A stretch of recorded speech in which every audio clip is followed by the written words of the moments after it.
오늘의 말씀은 레위기 8장 1절부터 13절까지입니다. 여호와께서 모세에게 일러 가라사대 너는 아론과 그 아들들과 그 의복과 관유와 속죄제의 수송아지와 숫양 둘과 무교병 한 광주리를 이끌고 온 회중을 회막문에 모으라. 모세가 여호와께서 자기에게 명하신 대로 하매 회중이 회막문에 모인지라. 모세가 회중에게 이르되 여호와께서 행하라고 명하신 것이 이러하니라 하고 아론과 그 아들들을 데려다가 물로 그들을 씻기고 아론에게 속옷을 입히며 띠를 띄우고 겉옷을 입히며 에봇을 더하고 에봇에 기묘하게 짠 띠를 띄워서 에봇을 몸에 메고 흉패를 붙이고 흉패에 우림과 둠밈을 넣고 그 머리에 관을 씌우고 그 관 위 전면에 금패를 붙이니 곧 거룩한 관이라. 여호와께서 모세에게 명하심과 같았더라.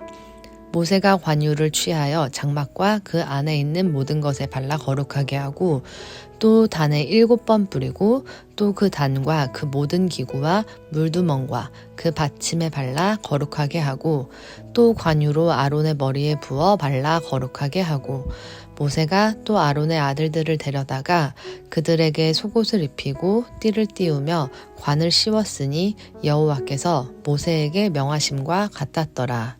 아멘. 이 본문에서 대제사장 아론과 그의 아들들의 위임식이 거행됩니다. 이 위임식이라는 것은 하나님께서 직분을 주시고 그 직분에 따르는 사명을 주신다는 의미입니다. 이 대제사장이라는 직분과 그가 행하는 사명은 공적인 일입니다. 즉, 그 개인을 위한 일이 아니라 이스라엘 공동체 전체를 위한 봉사입니다. 그래서 그들의 위임식은 개인적으로 치러지지 않고 모든 백성이 모인 자리에서 공적으로 진행됩니다. 이 위임식 장면, 오늘날 우리 교회에는 어떻게 적용될 수 있을까요? 단순하게 생각하면 목회자의 위임식을 연상할 수 있습니다. 교회는 담임 목사를 청빙하고 그 위임식을 공적으로 거행합니다. 그리고 조금 넓혀서 생각하면 직분자들을 세우는 임직식에도 적용할 수가 있습니다. 핵심은 같습니다. 오늘 본문에 나오는 아론과 그의 아들들의 제사장 위임식을 이 직분자를 세우는 질서에 적용하면서 그 핵심되는 말씀을 같이 보도록 하겠습니다. 먼저 직분자는 날마다 깨끗해져야 합니다. 6절에 보니 하나님께서는 위임을 받는 이들을 데려다가 물로 씻기라고 하십니다. 이 아론과 그의 아들들이 완전한 자들이 아니었음을 보여주지요. 만약에 그랬다면 따로 씻길 필요가 없었을 것입니다. 그들은 씻김이 필요한 사람들이었습니다. 오늘 직분자들도 마찬가지입니다. 물론 정결하고 성실한 이들을 직분자로 세우기 위해 교회는 애써야 하겠지만 완전한 일을 찾을 수는 없습니다. 중요한 것은 직분을 맡은 이들, 모든 이들이 하나님으로부터 날마다 씻김을 받아야 한다는 사실입니다. 이 직분을 맡은 이들에게 지나친 완벽을 요구하는 것은 부당할 것입니다. 그러나 한편으로 직분을 맡은 이들은 날마다 성결해야 할 책임과 의무가 주어졌다는 사실을 알고 이 청결한 삶, 회개하는 삶을 추구해야 합니다. 둘째로 12절, 13절에 보면 모세는 이제 위임받는 이들에게 기름을 부어줍니다. 이 물로 깨끗게 씻었다면 기름을 부어서는 거룩하게 합니다. 기름은 거룩함을 상징합니다. 제사장뿐 아니라 성전에서 그가 손으로 만지고 봉사하는 모든 곳에다 다 기름을 바릅니다. 그들이 하는 일이 그만큼 거룩하다는 의미입니다. 죄에서는 멀어지고 깨끗하게 되며 하나님의 거룩한 일을 수행하여 거룩게 되는 것이 위임식에서 볼 수 있는 대제사장의 모습입니다. 오늘날 교회의 직분자들도 마찬가지입니다. 직분자들은 그저 행정적인 업무를 처리하거나 인사관리, 조직관리를 하는 사람들이 아닙니다. 그리스도의 몸된 교회를 거룩하게 하는 일을 합니다. 그것이 나타나는 방식은 행정 처리나 인사 관리이겠지만 본질은 교회를 세우는 거룩함에 있습니다.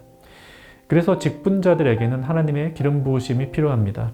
그래야 자신이 하는 모든 일에 거룩함이 묻어나도록 일할 수가 있습니다. 세 번째로 또 한 가지 생각할 것은 이런 위임식을 지켜보는 회중의 의무입니다. 처음에 이야기했듯 위임식은 온 회중이 모인 가운데 공적으로 진행됩니다. 회중이 위임식을 보았다는 사실은 한편으로는 제사장의 권위를 세워주는 것입니다. 하나님께서 제사장을 깨끗하게 하시고 하나님께서 기름을 부어주시는 이 장면을 모든 사람이 보기 때문입니다. 아, 하나님께서 저 사람을 세워주시는구나. 이것을 교회 시대를 살아가는 우리에게 적용할 때에는 또 다른 측면도 강조되어야 하겠습니다.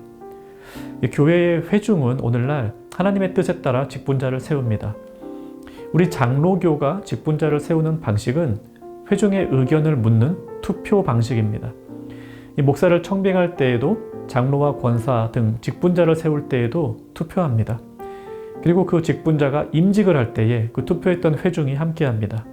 그때 회중은 자신의 표를 통하여 직분을 받는 그 직분자의 권위를 인정해 주어야 합니다. 이 교회 시대 사는 우리는 하늘로서 내려오는 직분자의 선택, 하나님의 선택이 우리 회중의 손을 통하여 이루어진다는 분명한 특징적인 모습을 보며 살아가는 것이죠. 아무도 모르는 사이에 하나님께서 몇몇 사람들에게만 비밀리에 말씀하셔서 직분자를 세우는 게 아니라 모든 회중이 알 수 있는 방법을 통하여 직분자를 세우십니다. 그러니 온 회중이 함께 모여 직분자를 향해 그의 권위를 인정하고 그 직분에 맞게 교회를 섬기도록 돕겠다라고 하는 것이 공적인 임직식에 담겨있는 의미입니다. 그렇다면 회중은 직분자가 교회를 잘 섬길 수 있도록 어떻게 도울 수가 있을까요? 오늘 본문에 따르면 두 가지입니다. 직분자가 청결한 생활, 즉 하나님 앞에 깨끗한 생활을 할 수 있도록 도와야 하고요. 또 하나님께 기름 부음을 받은 거룩한 생활을 하도록 도와야 합니다. 물론 직분자 스스로도 그 일을 해야 하지만 온 회중은 직분자들이 이런 생활을 할 수 있도록 한편으로는 기도해주고 또 한편으로는 직분자의 생활과 봉사에 관심을 가지고 도와야 합니다. 이것이 곧 서로를 세워주고 서로를 지켜주는 오늘날 교회의 중요한 생활 방식입니다. 말씀 생각하며 같이 기도하겠습니다. 나를 포함한 우리 모든 교회의 직분자들이 날마다 깨끗하고 정결한 삶을 살게 하옵소서. 그리고 나를 포함한 우리 교회 모든 직분자들이 교회를 섬기는 이 일을 거룩한 방식으로 하게 하옵소서.